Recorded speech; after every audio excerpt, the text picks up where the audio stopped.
Hey everyone, this is Mike from Real Life Counseling, and today we're going to talk about a quote from Will Smith, who said, "Stop letting people who do so little for you control so much of your mind, feelings, and emotions." Um, we tend to do this a lot, right?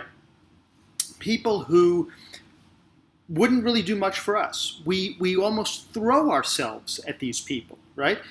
We've all known people at work or school, in our communities, maybe friends of friends, and we'll do anything for them.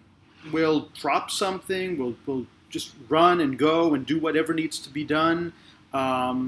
We'll cancel plans with other friends, we'll loan them money, and they wouldn't do anything for us or very little.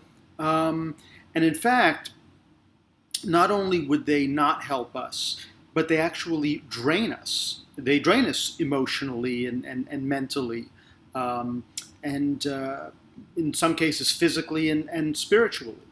And the question, of course, is why do we do this? Now, the short reason is, in some cases, it's low self-esteem, right? We don't feel that we're so great ourselves.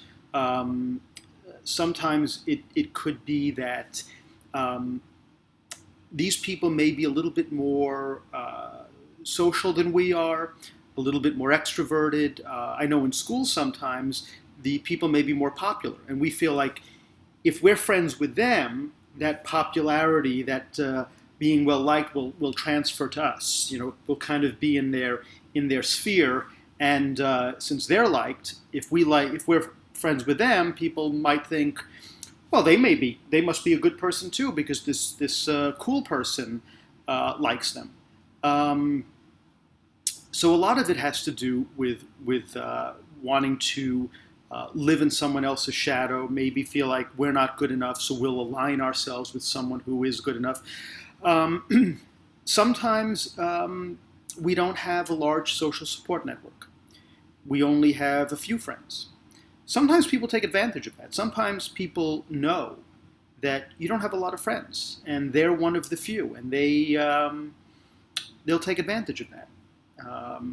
We need to have some companionship. We're social beings, and we all want to have friends and people that we can do things with. No one wants to spend all their time home alone.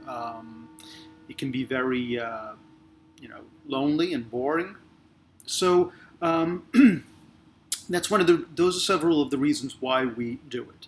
But the advice that Will Smith gives is really, really excellent. Don't let these people control your emotions. Don't let them have such a strong impact on your emotions and your feelings. Because they're not going to do very much for you. They're just going to be taking and taking. And relationships can be this way too. You know, you give 110%, and some people, they're maybe 50%. So while it's tough to give up what is known as toxic people, especially if you don't have a large support network or a lot of friends, you don't want to give up the one or two you have for zero, right? Because then you'll have nothing.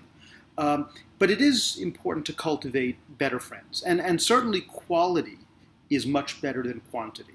And you can build up quantity. Even if you start off with one good friend, and maybe in some cases it's a relative. I know, families have dysfunction and conflict too.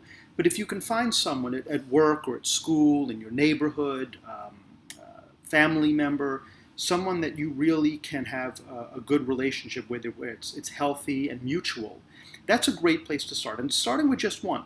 I remember growing up, my grandmother used to say, if you find one good friend, just one, you're lucky. That always sounded a bit cynical to me, but there might be some truth to that. I think if you find really one good person in your life who you can trust, like family, like a brother or sister, you're doing pretty good, and perhaps better than a lot of other people. Now, where do you find people? Well, shared interests, of course, that's always the best. It's not easy, but if you go to the gym, there are classes at the gym. If you're in school, the classes that you're taking, maybe you enjoy a subject and someone else does. There are all sorts of meetups, meetup.com, that website. There are associations, maybe if you're interested in working with animals, or you want to help the environment. There are or sports teams. You're on a softball team, right, or a basketball team, or soccer team. Those are shared interests. Taking an art class, or maybe even try something that you never thought you'd like. Take an art class. And say, I never thought about drawing or sketching or anything like that, but maybe it's a creative side, and you meet people there. Maybe you can take acting classes or something like that. So there are an endless number of ways to meet people. And again, it's not easy. I don't want to make it seem like it's easy, but there are some ways. And try to find people that have just similar interests, similar areas that you can connect with them, because you both share it.